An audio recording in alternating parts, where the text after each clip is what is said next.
we're on time because I allowed 15 minutes for that.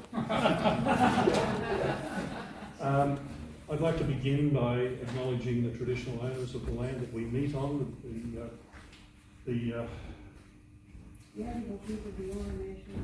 Thank you. Okay, everybody hear that? Yes. Thank you. Any apologies? I don't think Ty's here, and I didn't hear that he wasn't coming, so I didn't acknowledge him that he was not coming. As you would know, the Mount Wilson dig didn't go ahead for reasons of poor weather. We have rescheduled it to the 24th of October. However, if you look at your weather forecast, that's not looking brilliant either. So, like before, we're going to have to... October? Yeah. August, sorry. 24th of October, second Sunday from now. Jason Page, I've got a new attendance thing for the 24th, so if you would like to go, please put the August dig. Next Saturday is the Bonsai Society of Sydney's exhibition. I unfortunately won't be here, so I can't go to it. If you want details, it's in the newsletter. In September, we have Lee doing a styling demonstration, and the displayed trees will be flowering trees.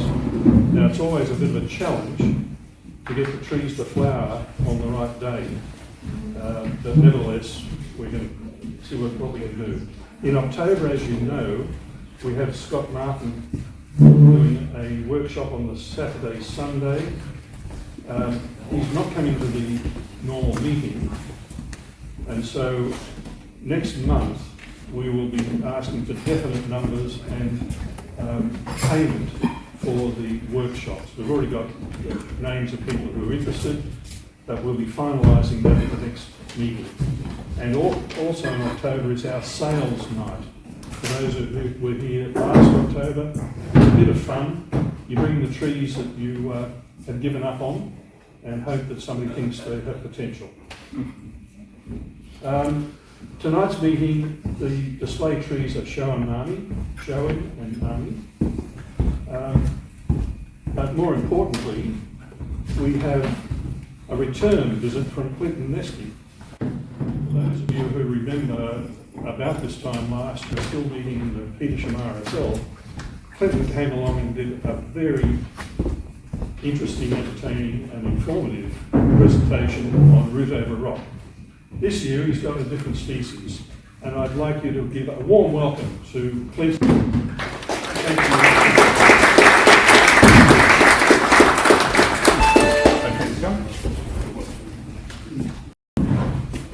Alrighty, good evening everyone. Good evening. Yes, it's been very cold, very wet, and I've been away for a month. The opposite side of the world, and the last destination left was like 42 degrees, and then I come back to 12 to 15 and rain, so that was a bit of a culture shock. Back to reality. Back to reality, yeah, it was a big back to reality, and I noticed that a lot of things in the nursery is definitely, back a week. A lot of things that normally are quite out they're tight, so it has been cold. My sister said it was quite cold in July, so. Yeah, we're getting a little bit extra time to do our repotting, but normally sort of rushing and trying to get it all done before we all wake up. Okay, yeah, so tonight's demonstration, some of you will start to see them in a lot of the general nurseries now because they're just about to come into flower, and they're quite an attractive plant. I'm not too sure if anyone's got one in their collection. No, okay. Oh, you got one or two. Oh, in the garden, yeah.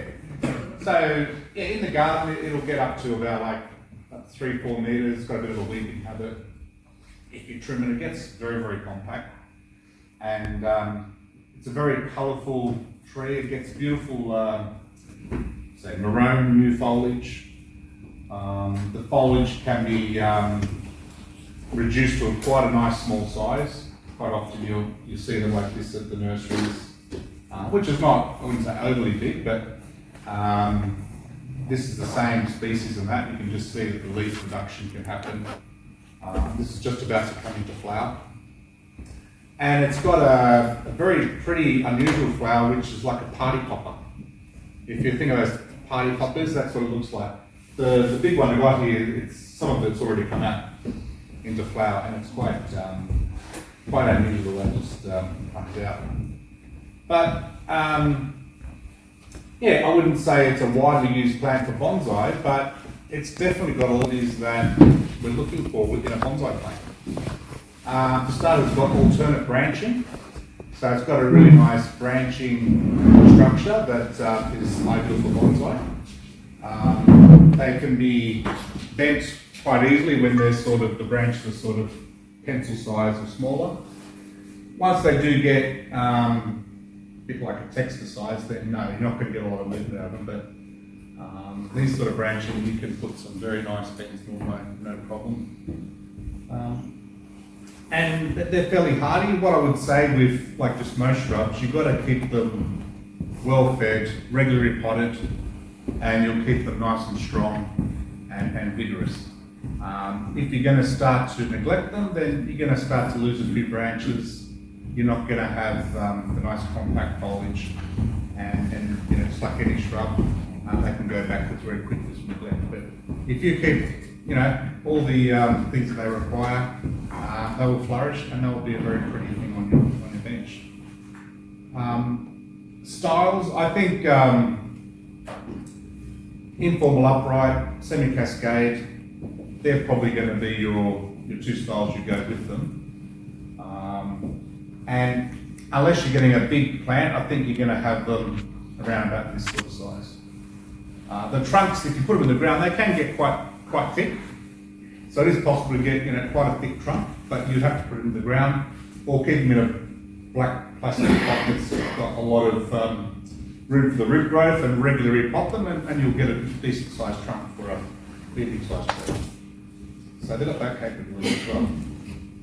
So really, there shouldn't be no reason why we're not doing, or people not having more of these in their collections, because like I said, it's a tree that's got a lot of attributes that we look for bonsai plant.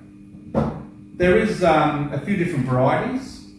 The main one you'll see in the nursery is called China Pink, but there are some other varieties. And basically it's just the growth habit of the tree, or the foliage might be just a little bit more red up when it comes out. They're not huge differences, but they're differences enough that there's some different varieties. But the main one you'll see is called China Pink. Just trying to think of the other one that's relatively, yes? I don't know the name, but I've got one that's green leaf white. Oh, okay. And there is actually a white flowering one, but you don't see it a lot. No. And it does tend to be a little bit slower as a plant. They don't glue into the ground as I told you. Oh, okay. Yeah. But yeah, no, there is a white flowering one. I've seen one of the white ones. Yep. Sort of 10 foot tall. Oh, okay. Vehicles to their front, someone's front garden. Oh, wow. Should ask him if he can dig it up. Yeah.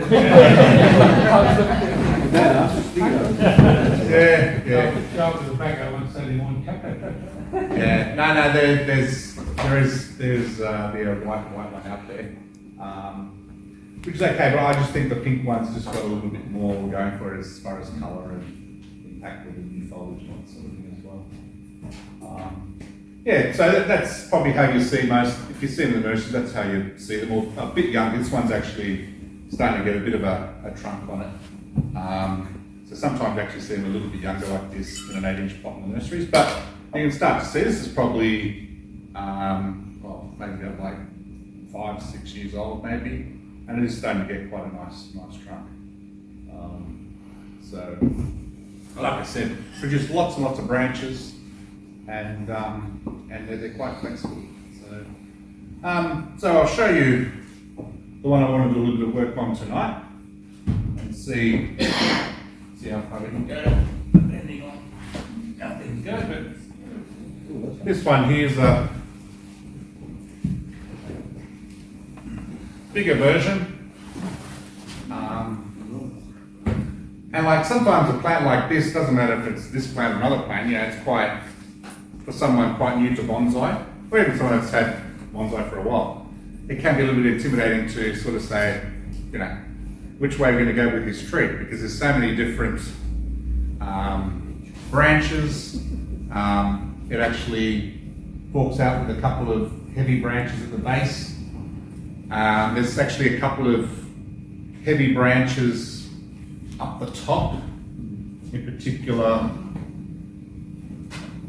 this one here, this one, and obviously we don't want real heavy branches at the top of the tree. We want branches that are definitely smaller, a little bit more flexible.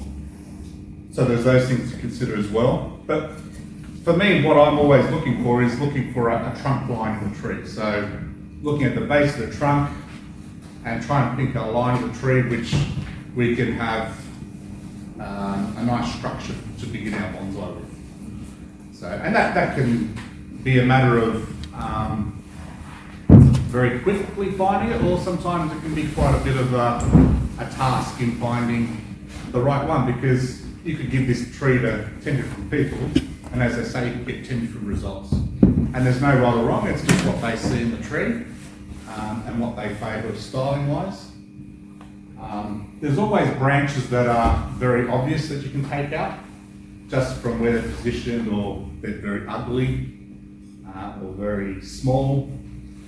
So I've had a bit of a look with this one, and I could either go informal upright or I could go semi-cascade. Probably what I'm leaning to is doing a semi-cascade with it. I think probably the branching lends itself a little bit more to that. But what I'd have to do is probably just tilt the angle of the trunk and pot it at that sort of angle. Clinton, you showed the flexibility of the new branches, but how flexible is the more substantial wood for the ones? Yeah, things like this, they've got a little bit of give. Ideally, you want to get them maybe about half this size. So you've got a little bit of chance to get some movement out of them, but you're not going to get huge bends. But this sort of stuff, yeah, no problem. So I find that this sort of branch is the ideal one, well, the sort of the thickest one you'd like, ideally to be putting bends in that. So things like this, where it starts to get like a texture size, yeah, you're not going to get much better than that. So How long does it flower? it just depends on the weather. Like if you have cool weather, the flowers can last quite a long time. But if we get like a bit of a early heat wave in the next few weeks, which I don't think we will, they can come out just like any flower and finish quite quick. Now's their main flowering time. They will do. Sometimes you can get them flowering in autumn, but it's not their sort of main flowering time. Now's their main flowering time. So what about 3 or 4 weeks? Oh yeah. Oh, definitely get. I'd say 4 to 6 weeks. Okay. Flowering now, obviously, with this cooler weather, the flowers are going to come out much slower than if we're getting into the mid to late 20s, then they'll come out pretty quick. The ones with the red foliage have really good, they give a good show anyway, just with the foliage colour. Oh yeah. It's another feature of it. Yeah, with all the new foliage, that makes the tree quite colourful. Yeah, for sure. But even when it doesn't have the red foliage, it's a nice green. It's a nice sized leaf. So it is a very pretty plant, and definitely I think something to get a really good result out of. Okay, well let's do a bit of chopping and start to see what we can find. Try and find the tree within the tree.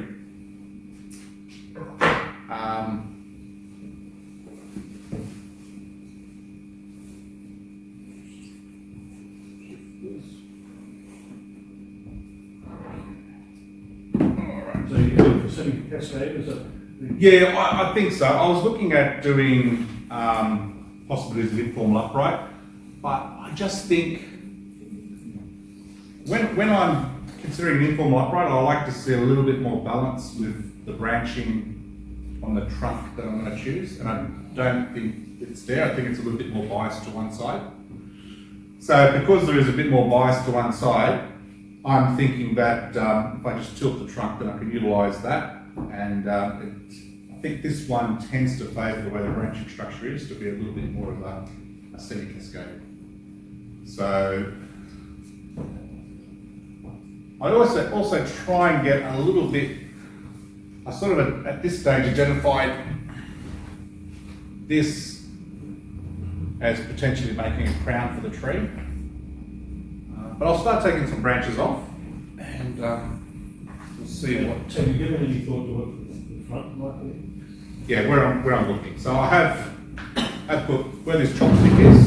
Oh, okay. That's where I'm sort of utilising as my front. It might vary a little bit, but that's definitely somewhere on here.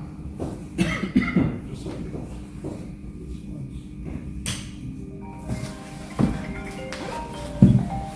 Actually, what I might do.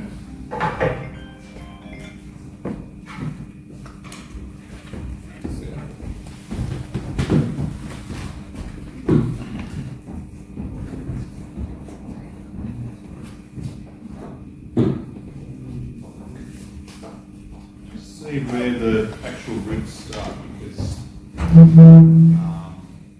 this is not a tree that we've grown, it's something we bought, and sometimes the trunk can be a little bit further down than what you suspect.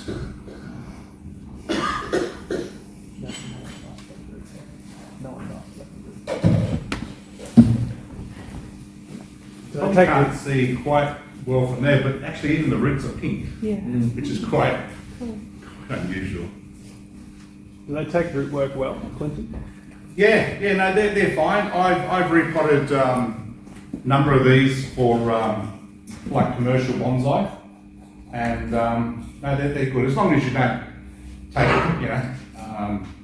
too much volume of the roots off compared to what you leave at the top, and as long as you sort of do it at the right time of the year. Being an evergreen tree that's non-tropical, if I was repotting, I'd even do it before it's give trees a good workout with the root pruning and the regularity of it. You don't need that like size difference in this species, like you got to get the quite big. No. Gentleman was telling me before I got started, I think he saw one in a nursery that had a trunk that was About that round. yeah. They wanted to sell it to you. And there was a nursery didn't want to sell it to you. Nah. That was just a sample tree, was it? Yeah. Okay. Yeah. It was fantastic. Because I've bought two like that 4 years ago and just chucked them in my front garden as like a picture tree. Yeah. And the trunks on them now are probably about 5 inches, but the bark's like cherry red and crackly like a birch. Okay. It's actually quite like enamoring. The bark's really nice. How long ago did you put them in the garden? 4.5 years. How big were the trunks? Oh, so like this and Yeah, put up so this. I just stuck that, so they spread, that's spread at the top of it, they're probably about just over 2 meters high, at Right. the highest point, they're about 2 meters wide, at the white, but the bark is like a cherry red, almost like a prune's bark, it's really nice. Okay. So it's really nice. They probably won't be in the front garden anymore. No, no. Yeah, I mean that's a pretty good. Yeah, that's a pretty good. They must be enjoying where they are because that's a pretty good. There's absolutely nothing else, but it's definitely light, and it's not a big garden, but yeah. They've got no competition. Nothing like that. Yeah. They're just. Yeah. Oh, well, that's a very good turnaround to get a decent one. So yeah.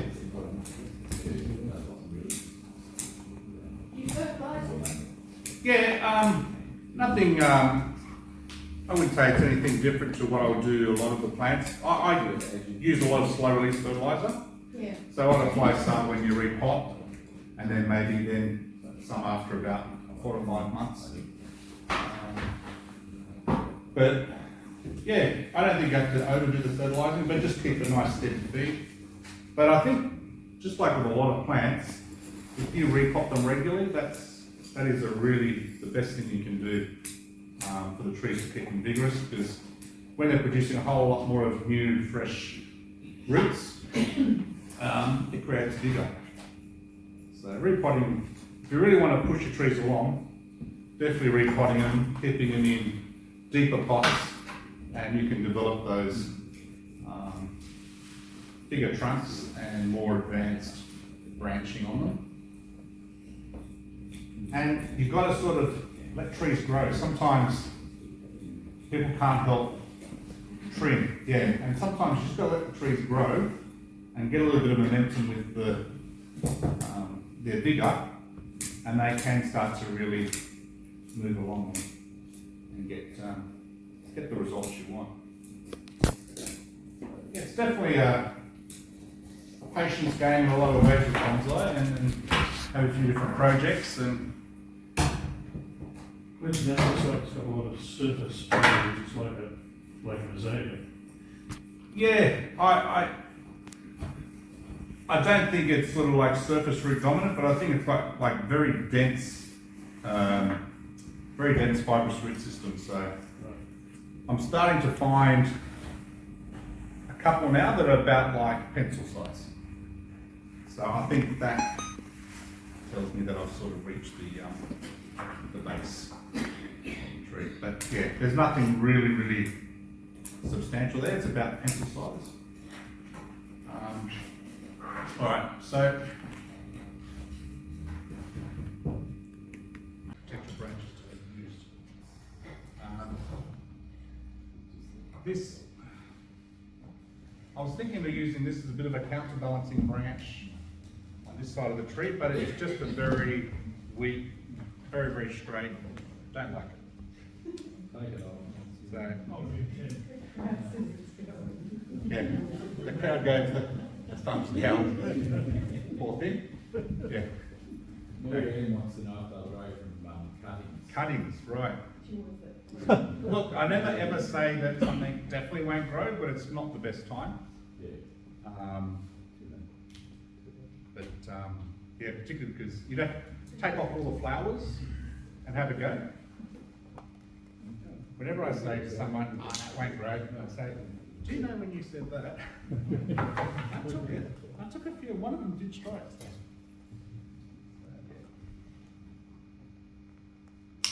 Plants are wonderful that way, that they'll always defy you when you say, no.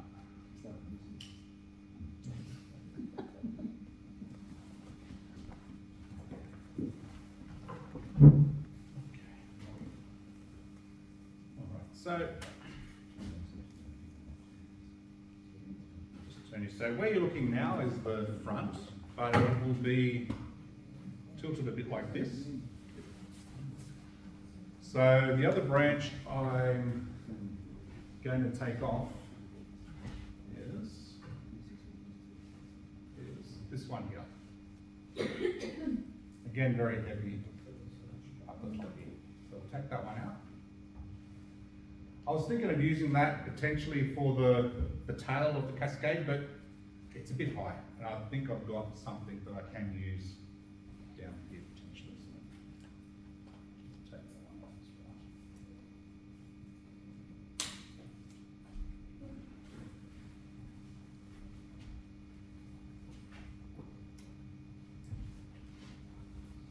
Okay.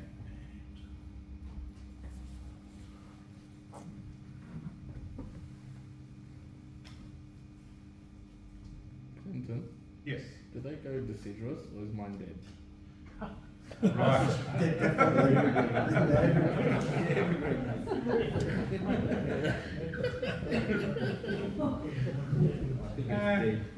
They are evergreen. How long has it been? How long has yours been deciduous? 3 years.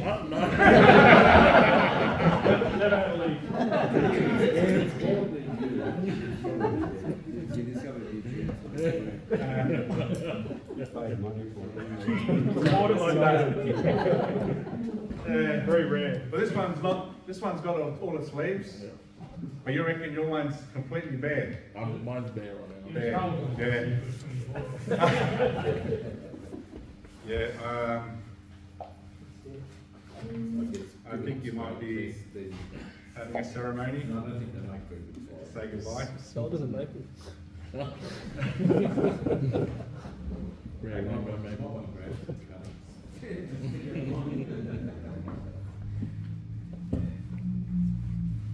It's amazing. amazing how many people don't know what deciduous is. We get, you know, a customer ring up for advice. Yeah, this is quite rigid too, so we can do that as well. And say, oh, my tree was looking really good until, you know, autumn, and it started losing its leaves. You know, it lost its green, started changing colour. I said, you do know they're deciduous. Oh, what's that?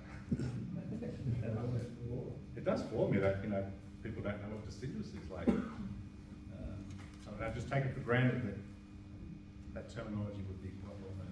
There you go. Is your thought process, are you considering whether you can actually wire as well?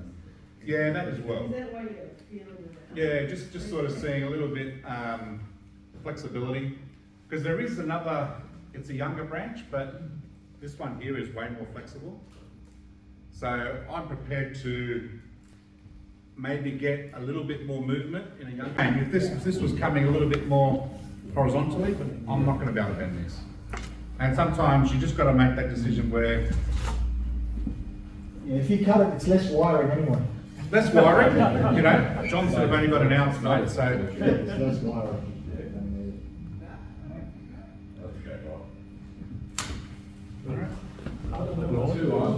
That's long. Disagree? Thank you.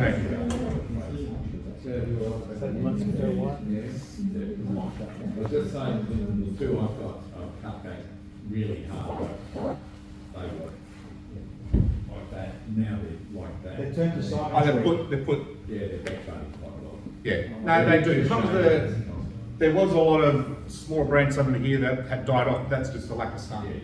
But if the area gets sun, you will get shoots, and particularly if it gets repotted now before spring, you'll definitely get a good reaction. So, but I've left myself with a lot more pliable branches. This one here is probably the one that going to take a little bit more bending. But I've got this one right at the top here, so maybe take this one off, grow this younger, smaller one.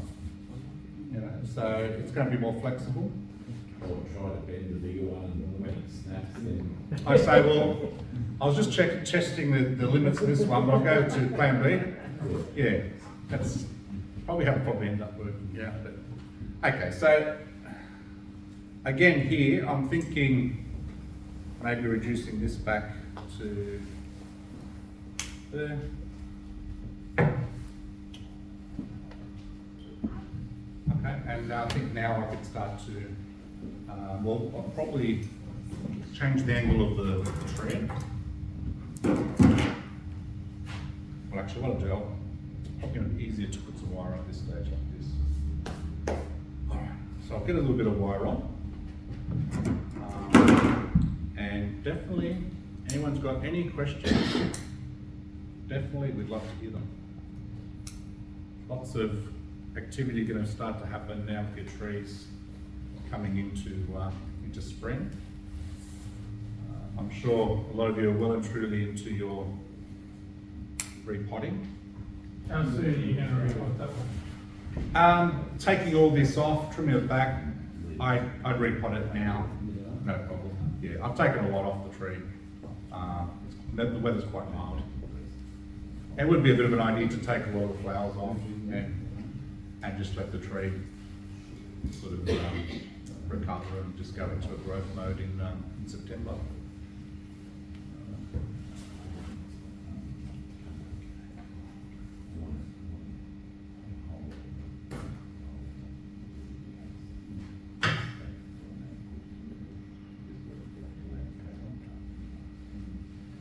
Put a bit of wire on that and we'll just see what sort of flexibility we got.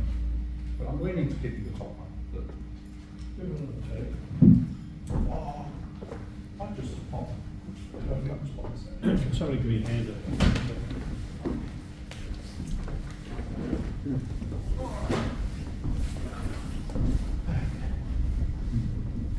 Now the other thing I can do, just looking at it, I could just chop the branch off here.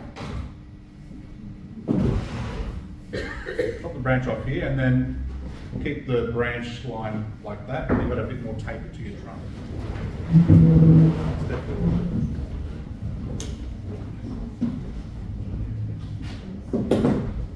definitely like to get as much taper as you can into trunks, into branches. Yeah, that sort of branch, sometimes I'll leave it long to start off with, and try to get the leverage closer in while it's still long, Oh, yep, and then cut it back. yep, I get what you mean, yep. But I probably just want to get this, like that, and then this branch should be the end you want. All right, so I'll just.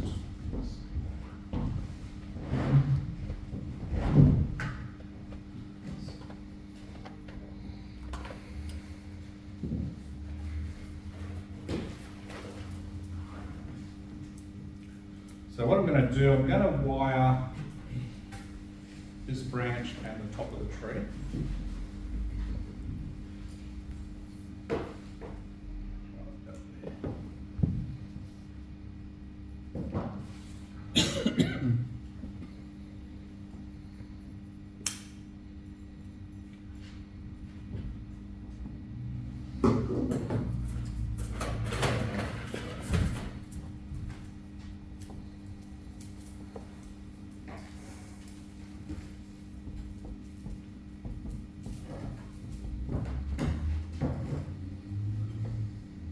So has anyone else got any trees that they think are deciduous but they're not?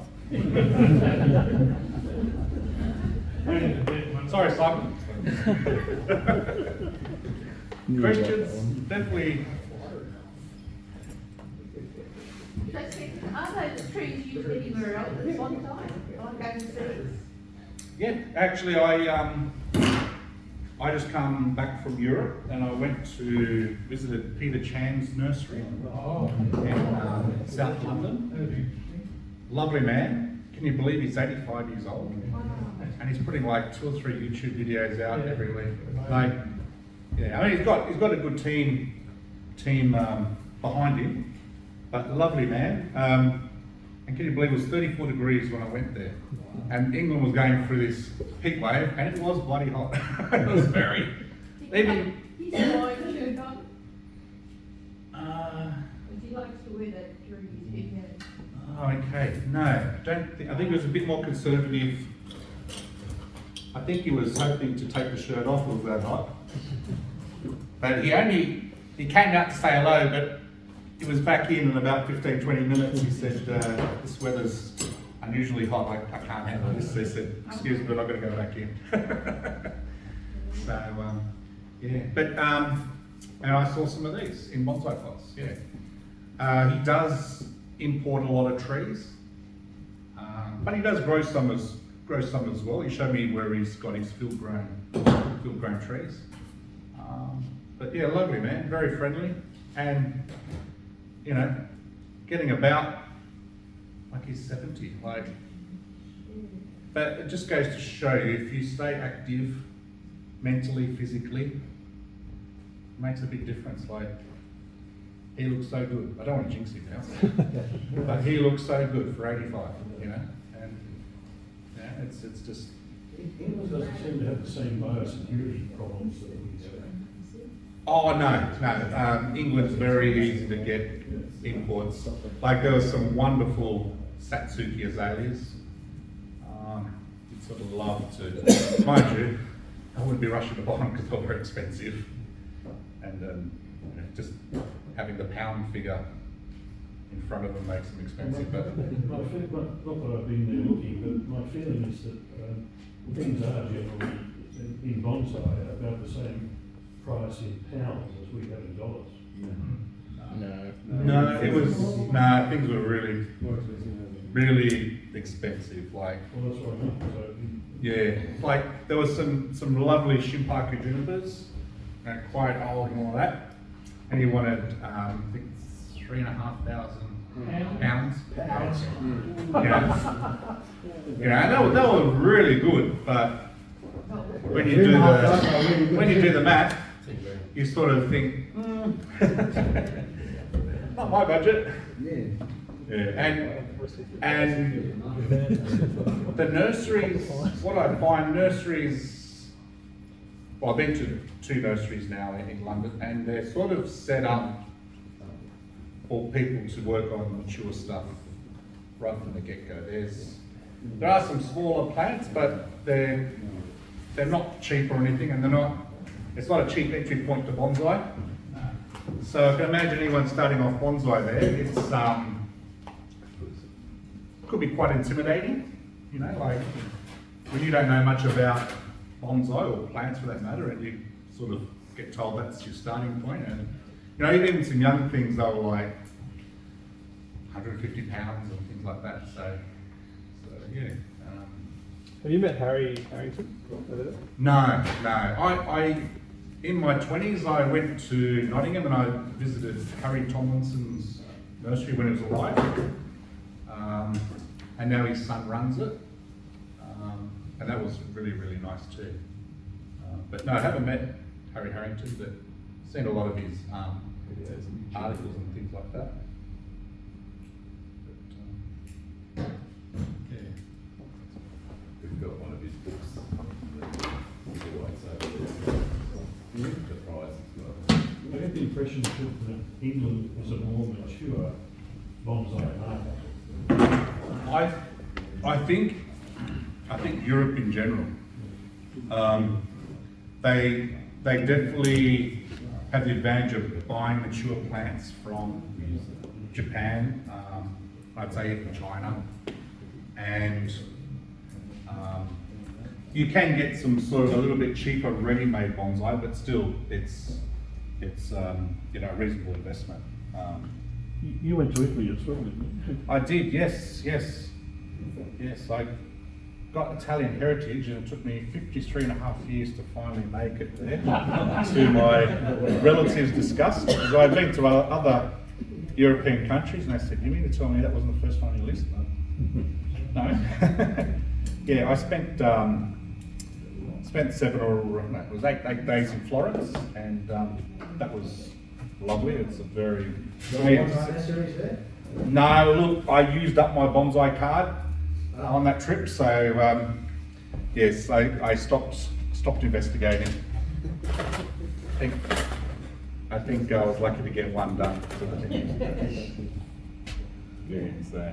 Where you didn't catch up with tomorrow. No.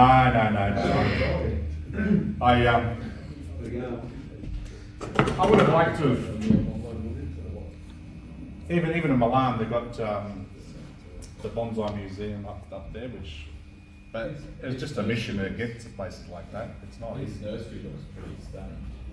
What it shows, got tomorrow. Oh yeah, now look, bonsai's pretty big in Italy. Yeah, they've got so many talented people, and they're working on a lot of collected material and that sort of thing. And Yeah, they do have a lot of access to collect materials in Italy. that's yeah. There's the advantage. They go to mountains. Yeah. Yeah. It's not legal. That's why they go to France. They do. That's what Mario does, isn't it? Every time he posts it before videos, it's He's overseas collecting. Yeah. Spain and even France. So he's- there's some yeah. videos. Yeah, he's posting videos about. Just don't try to fake it by choosing mushrooms. That's an hour Anyway, it's not legal. They're the ones they watch out for. No. Look, different countries have different access to material, access to imports. Here in Australia, we have access to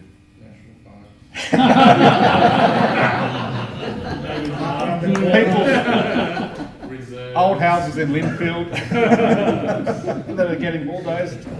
Knock on the door. See you doing some work there. Would you mind if I took some of these trees? You're going to bulldoze them? Yeah. So. I heard Morrow told a great story about him crawling down the side of the mountain to get to his car with this huge mugo pine. And he was basically, every time a car came around the corner, he was hiding down behind the tree. He was using the tree as a camouflage. So the answer to is it legal? Well, I think you got your answer there.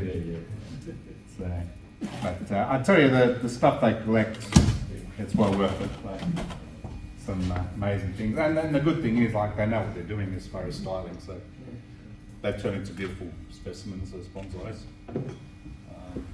Some old olives. Even in America, they got some places they go and collect in the mountains.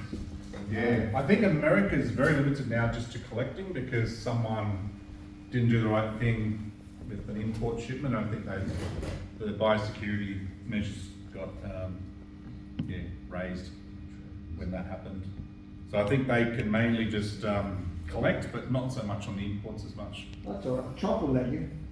Who? Trump will let you collect it as long as you pay. You pay the tariffs on it. Let's make American bonsai great again.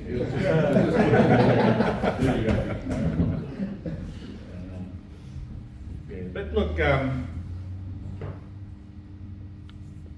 we can collect some things like olives and rivets, but as I said, old gardens. There's some very old specimens in there, and quite often there is small conifers, azaleas, camellias, even small shrubs. So there's opportunities. Try and get to know a landscaper, because it's amazing. I hear stories. I've got another number of customers are landscapers, and they say, they want the whole garden redone, and they said quite often you see these beautiful old specimens that they don't have anything to do with anymore, and they just take them home. Yeah. Yeah. Some occupations have an advantage to having access to this material.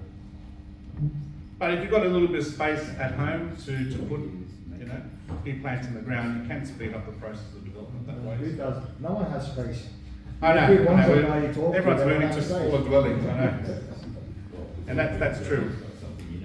And they want to curtail the space you've got. You've got lots of space in less. No, definitely a smaller dwelling. Yeah, maybe bring a couple of ladies with me. What do you think I brought John's back today? The hardest part I've found with my landscaping mates is getting them to understand what sort of things I'm after. And how to dig them out.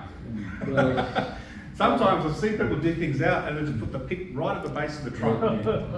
And you sort of think, well, you got it out, but what am I meant to do with that now? Like, no, I've had some horrible conversations with people when they've been complaining about, the work they did. Like a mate of mine, spent a couple of days digging out this huge bougainvillea. And I said, I only want that much. Just that bottom bit, that's all you had to say. yeah, But in it well long drive. yeah. I get what you mean. Like they're not too sure on how much to. Like sometimes they cut it this low to the ground, and so I got the tree out. I think, well, what about the top of the tree? Yeah, it's just one of those things. Unfortunately, just don't have the background in bonsai, so they don't have the knowledge on how to get the trees out, decent root ball, keeping the nice interesting part of the trunk, all that.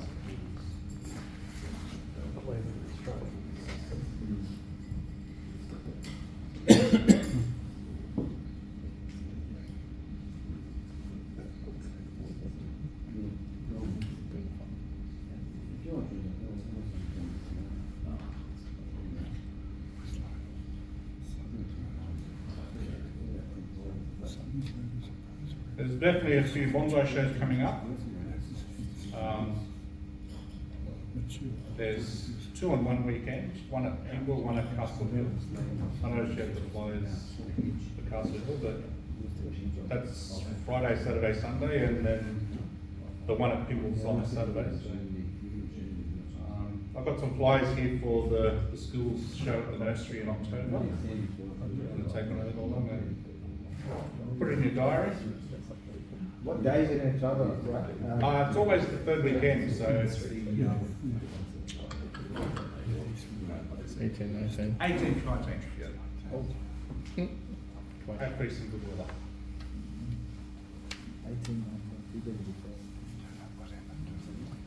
They're the same dates as what John's got now. Oh, okay. Oh, He's doing a workshop on a Saturday and a Sunday. oh, okay. You might make some cakes. There we go. I've got cakes at the nursery. Yeah, she'll be making lots of rock cakes. And It's so delicious.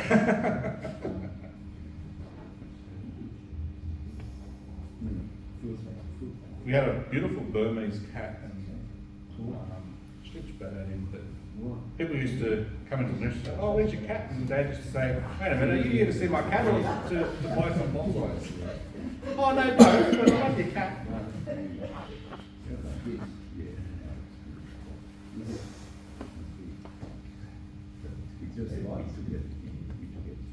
All right, so I'm getting a bit of wire on, so I might just put a little bit more on a couple of these branches like this, and I'll try and get it on an angle that I want for the tree going forward. And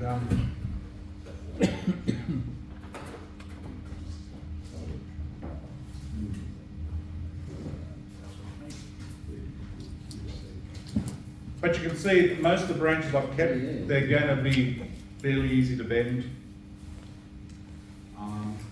So, moral to the story, unless the thick branch is sort of going in a direction angle that you want, if you've got some smaller branches that you can utilise, I would tend to go that direction. You just have to make less compromises that way. That's the thing, you know. With thicker branches, you're going to compromise on, you know, not quite getting them sometimes in the right angles, the direction. Where pretty much I'll be able to get these branches where I want. How long will you take to work? Yeah, ideally, this would have been better put on at the beginning of winter, not towards the end of it, but just have to keep an eye on it. So, yeah, maybe it could be on there for 3 months, some parts of it. Where you've got to check is always at the top of the tree, because that's where there's the most vigour, and the smaller branches. Where it's going to cut in slower will be heavier wire on these branches. So just because it's cutting in pressing on one side, doesn't mean you have to take all the wire off. You just take it off on where it is going to be affected. How well do the branches take set? Quite good. So I've wired up quite a few of these for commercial purposes, and yeah, as long as the wire's been on there for a reasonable time, they're pretty good.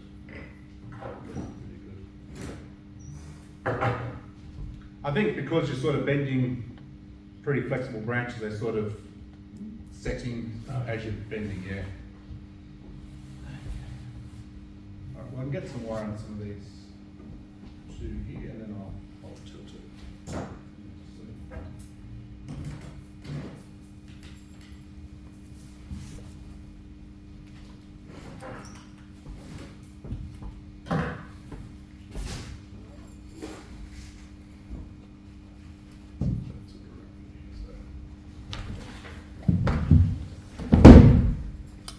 Clinton, when you repot, you're going to put it back in the same pot, or are you going to go shallower? No, I'll definitely go shallower. So I'll probably take about half the root ball off, and definitely start to get it down into sort of a shallower pot. So still enough room for it to be vigorous, but you know, getting it another step closer to getting the root ball down to a size where eventually it can go into a bonsai pot and not have to take a huge amount of root ball off. So if you gradually reduce the root ball, you're definitely going to have much more success in getting successful transition from very, very deep plastic pot to a shallow bonsai pot. And we still want a lot of development with this tree, so we don't want to go too shallow, but I could easily take half off this and still have lots of vigor. And sunlight, plenty of sunlight, particularly in spring, to push it along. Bit of slow release fertiliser. Okay.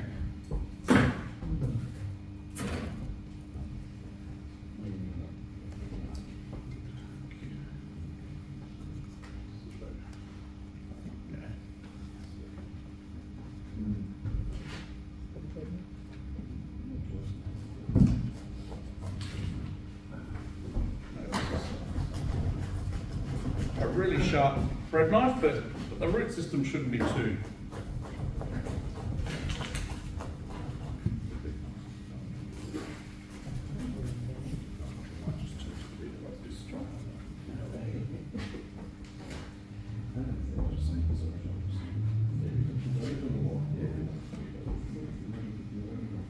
What slow release fertilizer do you use? We use a Japanese one called Nutricoat, but unfortunately you can't get that in retail packs. It's like a 20 kilo bag.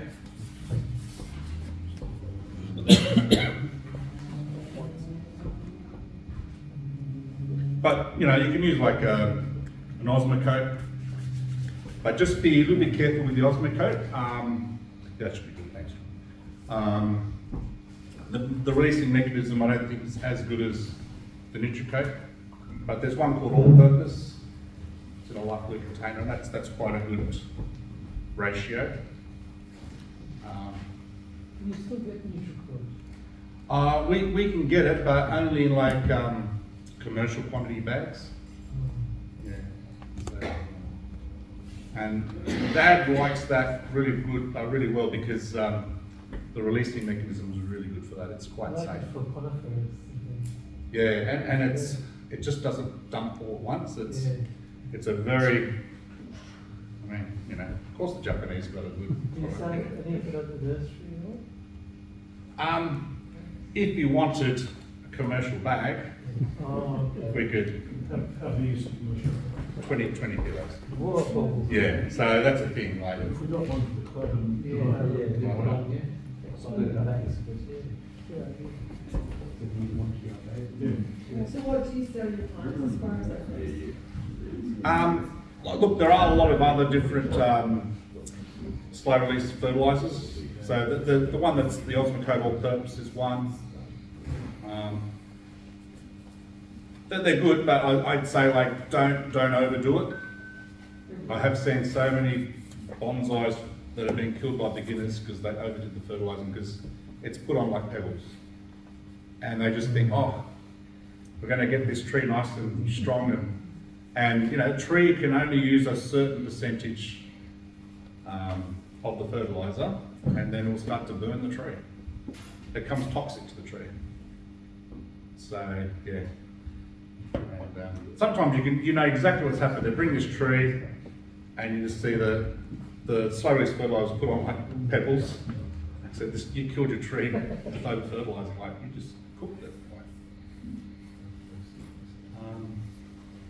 Yeah, and it's just it's very a lot more common than you think. You know, it really is.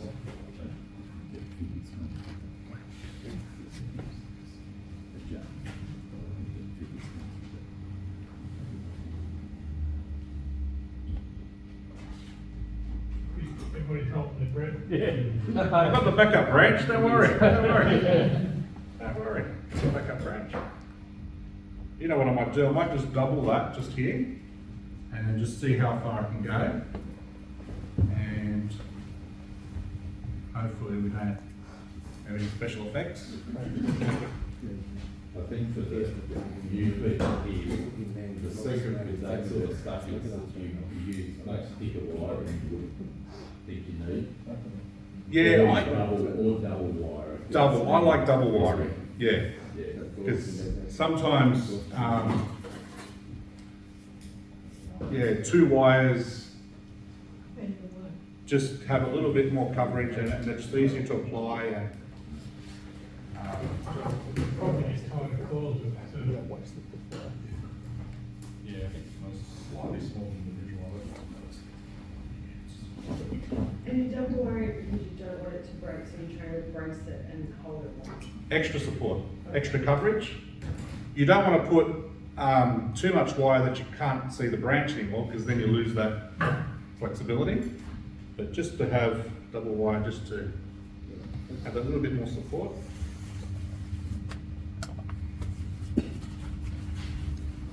So I'm happy with that.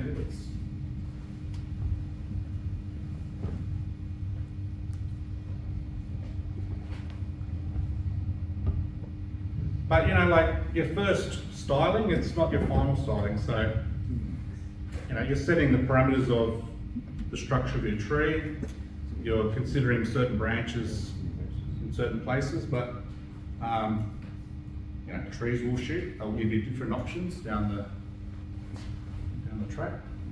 So, Clinton, that branch that you're considering cutting off that looks dead, below it, yes? Yeah, and I'm gonna. So, why did you leave it on? Oh, I'm gonna take it off. I made one decision. I mean, But you're very observant, yes. I've been looking at that one whole time. Yeah, and you know what? It does need have a bit of a clean out with the those cuts. I might save that for later, but just use this branch. Yeah, tidy them up a little bit later.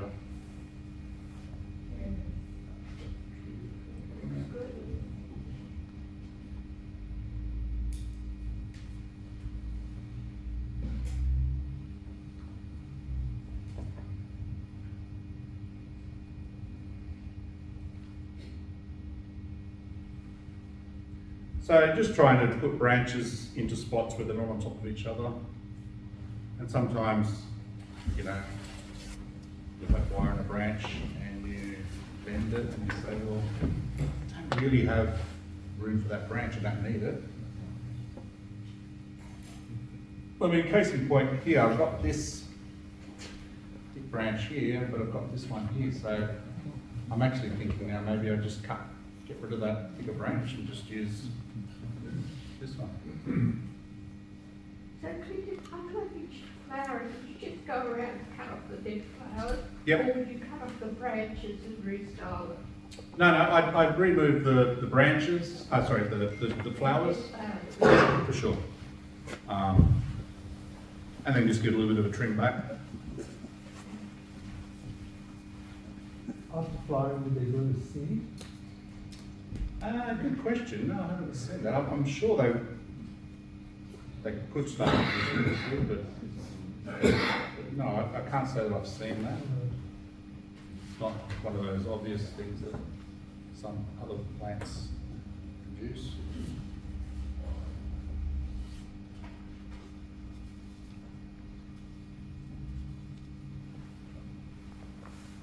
Yeah, so these branches here, they're quite flexible, so. How do you reckon that plant would respond to air laying? Look, if you did it sort of in September, yeah, I think you would have a good result. I can't think why you wouldn't, but sometimes some plants, they're just not that conducive to air layering. But yeah, if I had to bet, I reckon this one would be pretty good. Yeah, for the fact it produces a lot of fibrous roots. But for me, probably not going to be a plant that's going to be considered for air layering very often, because generally when we put an air layer, we're trying to get a reasonable trunk off, and where you have to be taking an air layer off this on our plants in the garden. Maybe. So for those of you who have got them in the garden. Ah, okay. Right, yes. Yeah, well in that case, yeah. You've got nothing to lose. Pick a spot on the tree where you think it'd be a good place to start a new tree. Have you checked with the boss if that's okay? You just got a bit of a look. I'm wondering if you do that plant every week. All right. So, Yes, yes. do that. Okay. yeah, thumbs up. But yeah. And we're coming up to September. That would be the time to try. Yeah. Okay. The main thing with air layering is make sure that sphagnum moss is not too sopping wet. A lot of people will make it too sopping wet, and the area where you're trying to generate roots, it just rots. So yeah, you just want to squeeze it so it's got enough moisture, but not that it's sort of sopping wet. You can always add moisture. Exactly. Yeah, you can always, if you think it's going a little bit dry. Just sort of watch it if it goes white. Get a syringe and put it in the water. Yeah.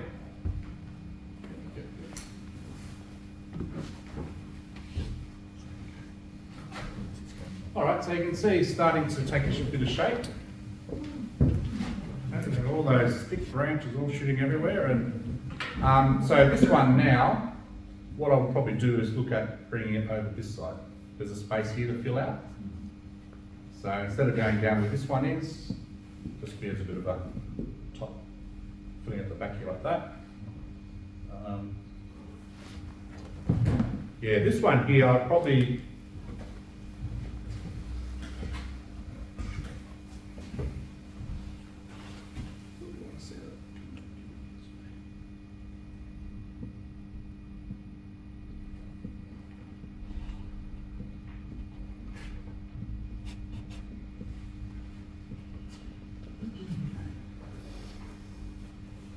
so, how are we going for time, John? Because it looks like there's workshop down there.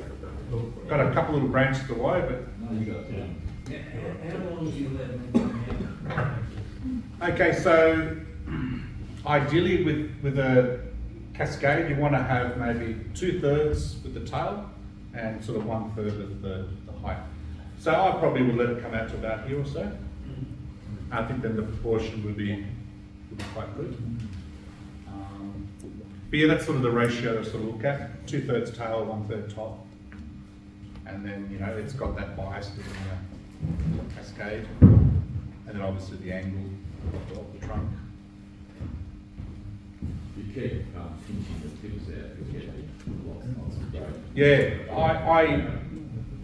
I think if you keep them vigorous and you keep trimming them, you're going to get a really good result. The internodes are quite short, which is another, like I said, it's got all the features you want for a good bonsai. You know, short internodes, even the alternate branching. So, you know, that's a big help as well. If you're growing them in the ground, just keep an eye on them because they will grow really long, straight. Yeah. If you don't keep an eye on them. Well, you saw even just as this size came, there was some. But they back up really well. They shoot.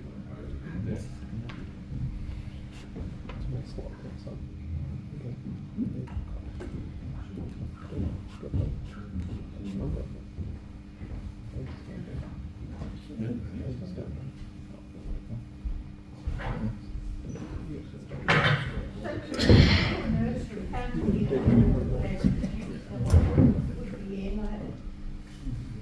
Not enough. We should do a lot more because you know, we do have some trees in the ground, and so we got very good opportunity to get a lot of air layers off. You know, particularly elms are very easy to do. Japanese maples very easy to do. Trident maples, they're okay. They're not as good as Japanese maples. But yeah, like if you've got access to some mature wood in the garden, definitely air layers is something to consider because if you think about the time and money you can save on getting some nice mature plants to work on, you know, and just even something to start off with, like a little mini with a nice little chunky trunk, but with thin roots, finer roots, so it's easy to put into a shallow miniature pot. And the Japanese do a lot of air layering for their miniatures, particularly the deciduous trees. And you know, you can get some quick results because they're trees, so they're quite vigorous. Then after you put it in a pot when you put the air like that, is there special care required? Yes, there is. So you've got to try and, because it's been like this, the roots are like this, so you've got to try and open them up, but you've got to be careful because they're fragile. So sometimes you'll leave a little bit of sphagnum moss there just to support them initially. And the other thing is, because they've got a very young root system, they can easily be blown out of the pot. So sometimes put a little stake and just support it, so it's got a bit of support, so it doesn't get blown out of the pot. So, but yeah, you've got to have a little bit of care when you're trying to spread out the roots because if you're a little bit too aggressive, you can lose a lot of these good roots that you've tried to get on the tree. So. But, yeah, it's amazing that, you know, after 2 or 3 months, you've got this new little tree with a trunk like this, and, you know, it's a good shortcut. And it's a free hit, like, you know, that's the thing, it's a free hit. All right, you can start to see a little bit of the shape. So let me just tidy up a little bit at the back here. We've got a couple of shoots sticking up underneath them. That could be handy. This branch here, this real thick one, I'm going to leave for the time being, but I can see that being taken off down the track. I've got enough around here. So if I just put a bit of wire on this, and then this will be pretty much finished up. So looking a little bit different, it's going to just a little bit take on a bit more of a bonsai shape. The trunk movement, it's not too bad. So quite happy with that. It's got some bit of bends and. You're going to take that other branch right back, the one that you cut. Oh, this one? No, the stumpy one. Oh, yeah, I'll probably just square it off there. Yeah. Yeah, I'm thinking if we can get something here maybe, but it's just one of those things, you just see how the tree evolves, you know. The thing with bonsai is that the tree will start to give you different options, you know, it'll shoot or maybe a branch that is always going to be weak starts to grow stronger and you think, okay, well I can use that, you know. So there's definitely different options will come out. And that's the beauty of bonsai. There's some unexpected things that are good. Unfortunately, there's some unexpected things that are bad. But if you do enough plants, you don't cry too long for the ones that are bad.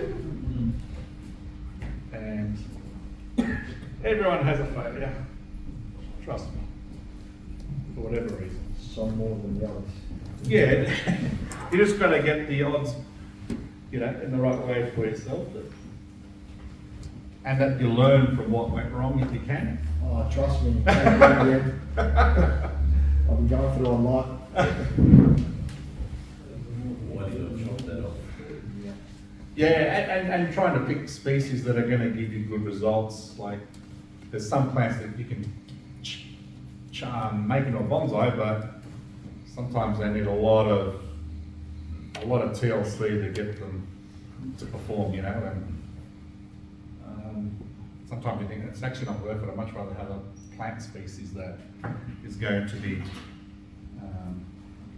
you know, thriving as a bonsai plant. Lego.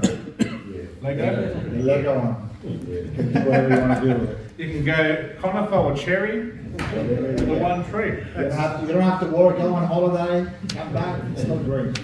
Just give it a dust and it looks good in here. It's good again, yeah.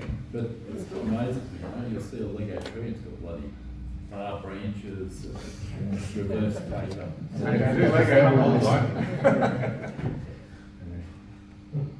I saw a collection of wide trees, I was thinking, you know what, you're making artificial trees and you're still making shit trees.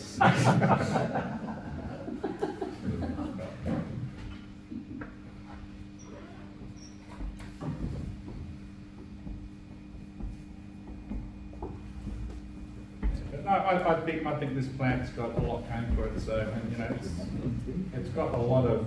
To me, it's a little bit unique with the flowers, and they're a pretty tough tree. Okay, if you neglect it, yeah, it'll start to lose colour of the leaves and get some dieback and all. Just like most shrubs. Shrubs, you've got to really. You can see how it's developed a real dense root system. So.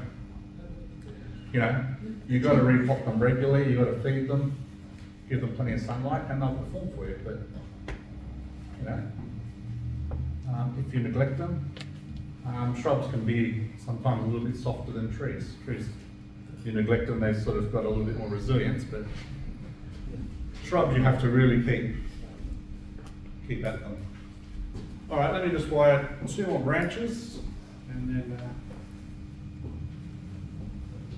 answer any final questions.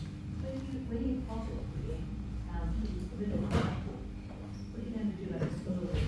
Okay, good question. Yes, very good question. So I'm not going to have any problems scraping away this soil because it is very fibrous roots. I'm not going to have any thick roots sticking up. If that was the case, I would cut them back, but I would shave the top of this, cut, use the rake, and then and then just cut straight across and drop it into the pot. But yeah, I'll have to take the top off here so it's more horizontal rather than on this angle. So, but yeah, a tree like this, no problems. There's a lot of fibrous roots, so just about just cutting through it.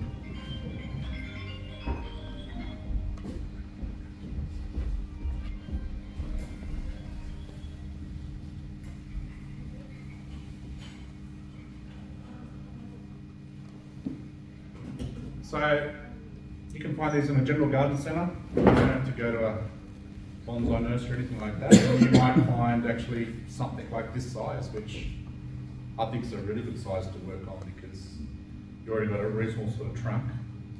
There's nothing wrong with starting something in an 8-inch pot. The advantage of an 8-inch pot, you're going to have a little bit more control of the movement of the trunk. So it just depends on what sort of impact you want. Whether you want something quicker or you're willing to wait a little bit of time for it. Okay, so there's probably a few more little branches and wire, but that's sort of the main sort of structure. There's a couple little branches here which can be flattened out. This can be tidied up. There's some cuts at the front which need to be cut more flush to the trunk and then sealed off so it can start to heal. Big one, is that going to be cut back flush? This one? Yeah. I'll probably cut it back to around about here and we'll just see how it all shoots out. Oh. Yeah, but if it might grow on me that I don't need anything from there, you know, like I'm just thinking possibly just have this branch here and maybe cut this flush, yeah. So When you cut it flush, you have to undercut it so it will grow and heal? yeah, so I'll cut it flush with a branch cutter and with the knob cutter, just gouge a little bit, just so it's just below the surface. So when it heals nice and flat with the rest of the tree. Okay. So yeah, I'm just starting to think now, maybe don't need anything there, just cut it flush and seal it. But for the time being, I'll leave it. That's the other thing I always say, if you're a little bit unsure, you don't have to make all your decisions in the first workshop with your tree. You know, if you're a little bit undecided on a branch, just leave it, you know, there's plenty of time. Sometimes a couple of weeks later you go past it and you go, no, we don't need that. You know, and you just get a bit more of a feel with what's been created. All right, any other final questions? Final questions? All right, there's a Chinese French flower, hopefully going to be a good semi-cascade bonsai. It's looking pretty good.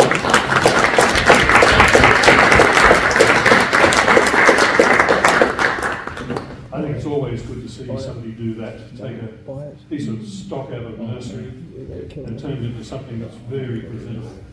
Yeah, I think you got to be relaxed about cutting thick branches, knowing that if the tree's going to be able to shoot back, but also that there's other small ones that can be trained in their place, you know.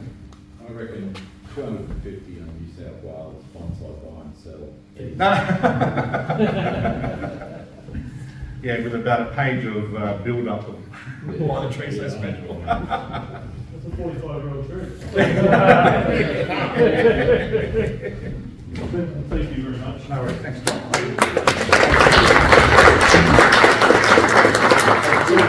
Back again. Pleasure, yes. And hopefully the same venue. Don't have to go to different venue all the time. We would like to think that we're here for a while. Yeah, no, it's a good venue. Okay. That works. Now, you brought some potting mix, so after the meeting, those who ordered it, Yep. can pick it up from. Yeah, there's 18 bags in the back, which are orders, so hopefully everyone's here. Okay, now we have the display trees, and I haven't seen that many for quite some time. So the challenge here is going to be get through all the critique of all the trees in the remaining time. So 5 minutes. 5 minutes. Okay, now what was the rules for these trees? Okay, so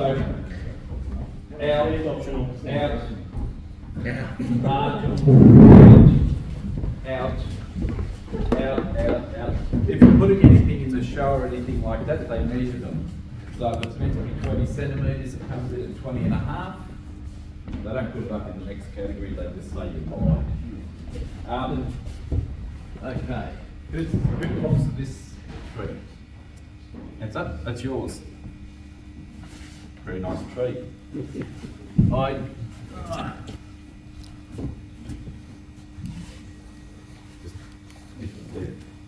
Olives that don't fight you all the way. You probably, I know what you're doing. You need to work out what that side's doing over there. I'm letting that side's been very weak. Okay. I'm letting it grow. Yeah, no, that's fair enough. Yeah. This is nice over here too. Got a little bit of movement and stuff like that. I find with olives that the branches that you really love will die. They'll reshoot like crazy. Your chance of them reshooting exactly where you want it to are low. But that's good.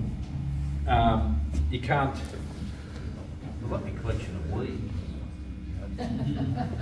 I've got some fantastic examples. I've got a couple of weeds that I want to put into pots. So interesting. Whenever you see any of Lee's trees, they're always in beautiful pots, with beautiful stands. Yeah, she's just Lee. Yeah, I'd do it slightly differently, but that's a treat. And this one? Yeah. You're a brave little soul, aren't you? Yeah.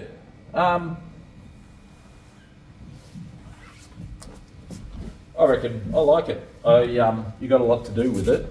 You probably want to think about with your branches. You want to get them a little bit more in line. You want to think about what you're actually trying to achieve with that sort of shape of trunk. You've got a clump style there, but you've sort of got everything a bit bent around. I know because I've done heaps of that, but you know, like as it, you know, you've got the makings of something that's sort of really ugly and beautiful at the same time. I reckon. You know, that sort of thing where, you know, it's been knocked over, treated like rubbish. You'll find that your dead wood back there is going to rot out. I would just let it go and just think about how you want this to go. So you've got, if you look here, you've got, I thought the pot would be heavier than that. So you've got these pointing straight at you. So you need to think a bit more about that. Yeah, you've been seduced by the curves, and I'm more than guilty of that, by how much you can bend them and things like that. So you probably want to have a little bit of think about what you want to do with that. And also in terms of how big you want it. But like I said, this will die off. But you've got that too. I'd be working on making that to cover that. But no, I reckon, yeah, it's a nice thing. Interesting stand, interesting pot selection. What do you reckon? I reckon it needs a free-form pot. Yeah. Well, that's just a plasticky. Yeah, Yeah. it's good for growing on. I know. I think that's great for what it is. Because I don't think you don't have to go any bigger on your training pot. You can get away with that. and people will look at it and go, wow, but, you know, as Lee said, you go to one of the, when you go to the next show, have a look at what the pots are.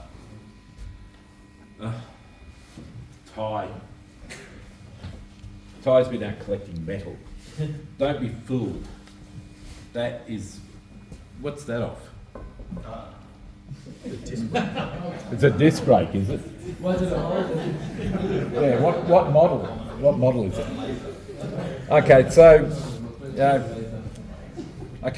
Ty's gone out and stolen her. Which national park did you dig that out of? Yeah, it's all right. I have. I know how heavy it is. Yeah, well, you know, I could argue with you about it. I would shorten that, but you know, you like it, so go with it. If you want to have something done to it, bring it back and let Lee loose. Don't you miss Constantine? Here we've got another one. What's the competition again? Where's those cutters? Who's this? You've weeded it. Oh, Brian's planned all his weeds in his accent plan. That's cute. That's pretty good. That's pretty good. You've been working hard on it. You get the same stuff that happens with mine as well, that you end up with a top bit that's a bit straggly and stuff like that. You know, you could say it's too tall, should be shorter, but I'd be thinking really carefully about pruning it.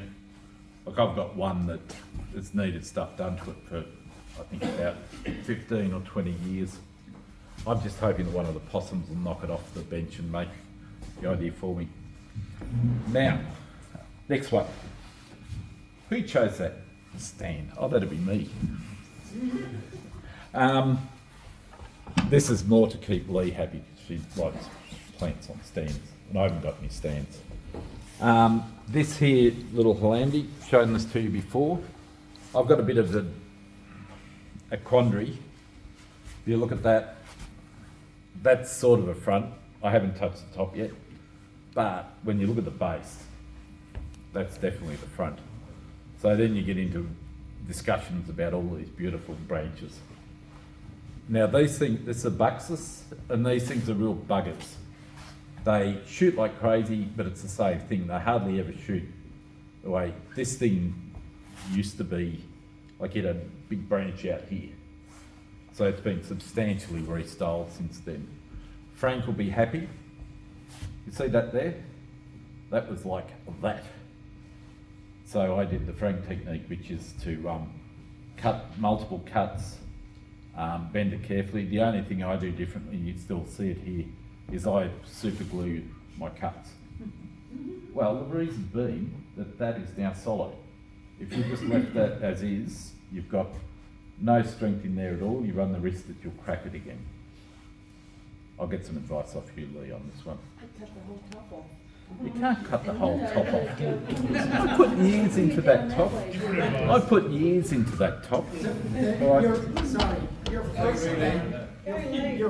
band, the big with the boxes, how did you manage that? Did you do the same technique, Frank's technique, to get that first band? Because that's... Yeah. Okay. Yeah.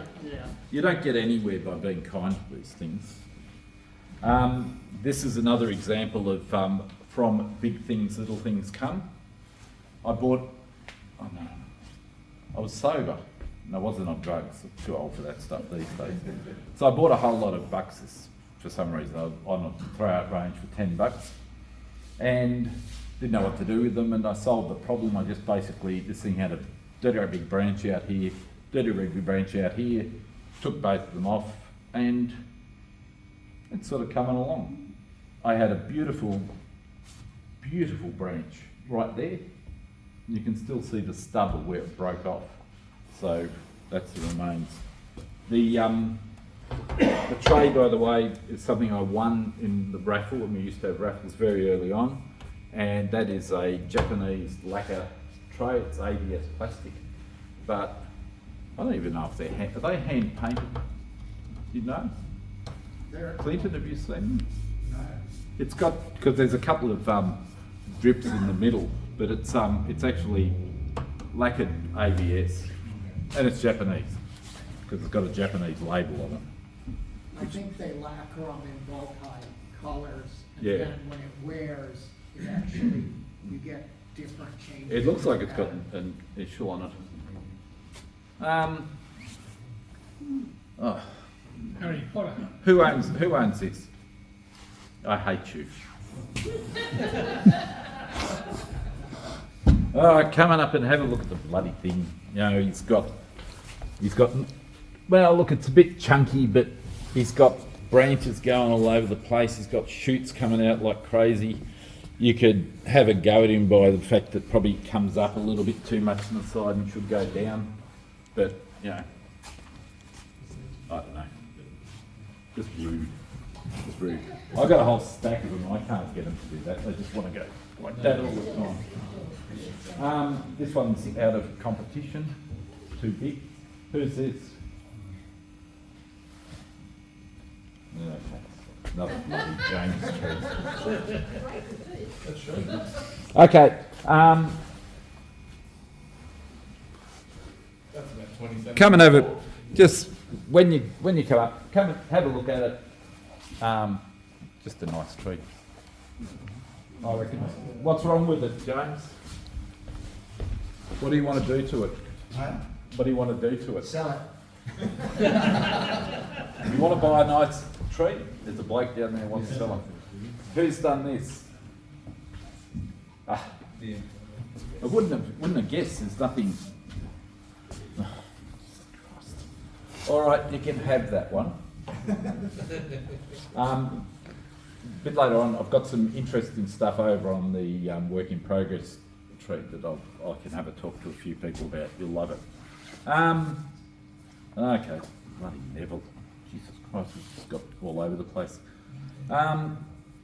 It's pretty. It's got some bar branches on it. Thanks, Neville. Had to be able to pick on something. Pretty little tree. You've been hedge clipping it? Yeah, I know. It's all right. I've got no problems with the hedge clipping. There's a bit of a line down the room though about here about hedge clipping. Anyone know what hedge clipping is? You gotta find leaf tree, you get your scissors out and go clip, clip, clip, clip, clip.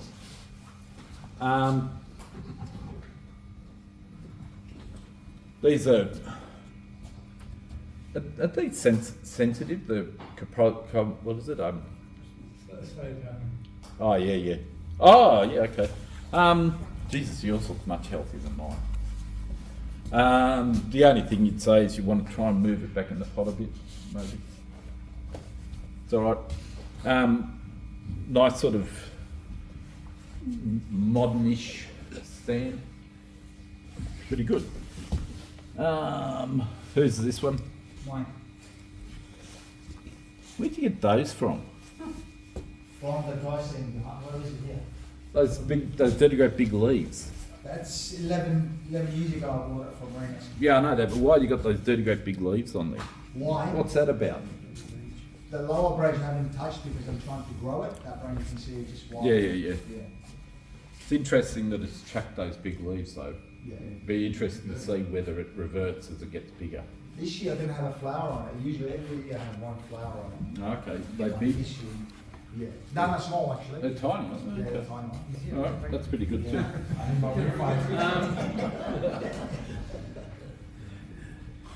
I don't know. Look, it's James again.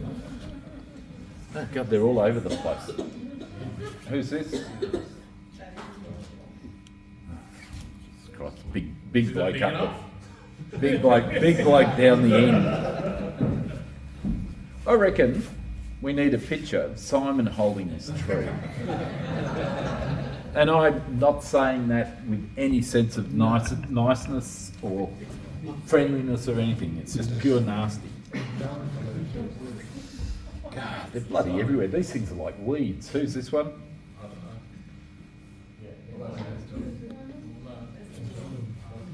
These little azaleas are really beautiful when you can get them to behave themselves. If you neglect them and leave them in a pot without repotting them for say 5 years or without pruning them for 5 years, not that I know anyone who would have done that, they don't look anything like this, and it can take you ages to get them back. So when I get mine back, I'll bring it in. That's nice. Nice piece of wood too. Alright, this one.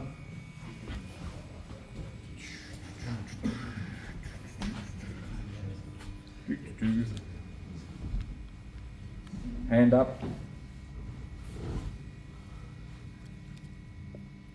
You're a bloody sly bugger, aren't you? You come in to sneak into the club. Purchase trees off some members. Oh, okay, right. Okay, so that doesn't count. Ben's just a Yeah, I've had what was it? Bit over 3 months. So I'm just. Who'd you get that off? working on it. Yeah, I know you got it off. Just a really nice little tree. Little trees too, they can be, when you get something that's got good structure, they're really easy. But you can fight with them like crazy forever, particularly if you want to do something that's in that sort of style. I mean, and obviously Lee didn't put it into that style. Like she didn't go out and say, oh God, I think I want to have an upright thing. She found that, thought that'll go really well to an upright thing. You can make trees do stuff to a certain extent, but sometimes the tree will just fight you all the way. Wonder whose this is. Oh, this will be mine. So this is another one. Now this one is slightly different. The little buxus you've got over there, I decided was not behaving itself, so I just chopped everything that I could off it. This one did a much better job than that. It died. So the whole top of it that's actually a real live dead, like it's years and years ago it happened. And then I just thought I wanted something like a little tree. I was going to say, despite what people say, you can bend buxus. That's not actually true. What you can do is when they're small like this with this sort of huge trunk can look, I reckon, just weird. And this one of Chris's pretty much escapes that. I like the rock. Yeah, I think it's a pretty fair estimate of a tree. Who's this one?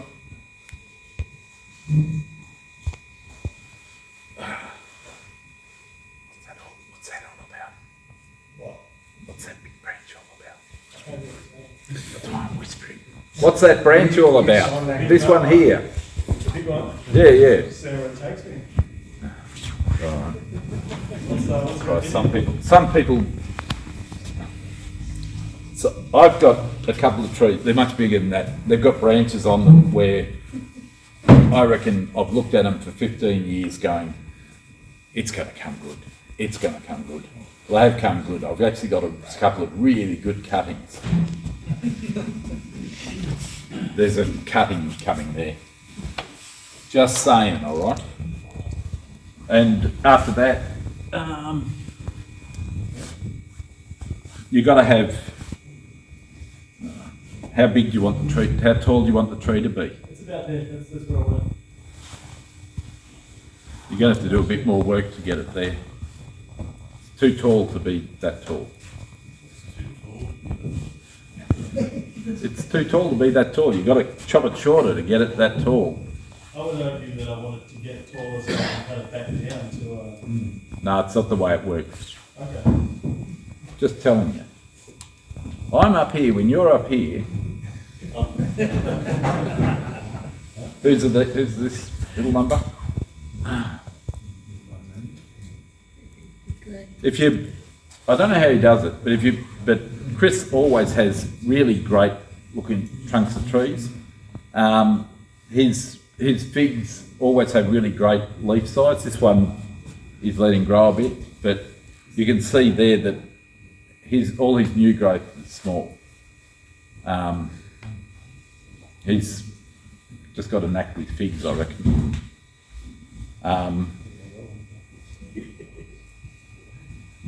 You know, he'll work out.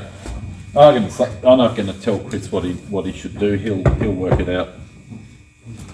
But I think they're all pretty good. It's a pity about all the ones that I'm going to have to cut off back to 20 centimetres. I think that's a world record. 33.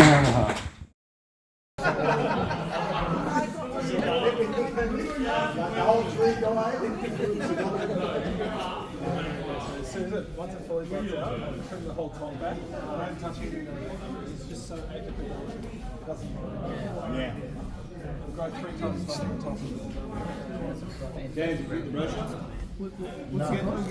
What is that? It's Tino Tony's album. Oh, have you got the brush? So it's, it gets more. It's more of a curve. You've got the brush and it's leaf, so the leaf's like.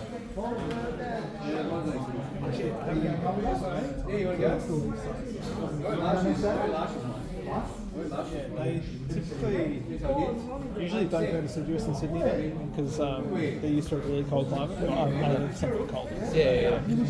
So to get all that ramification, you're just cutting it back. Yeah, you just cut it back. Look, to be honest, I almost pitch put it.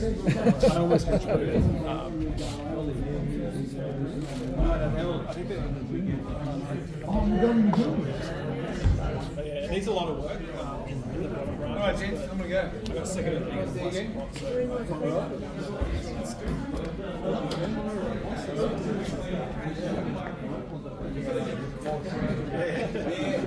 Yeah, it's in like a. I had it like a.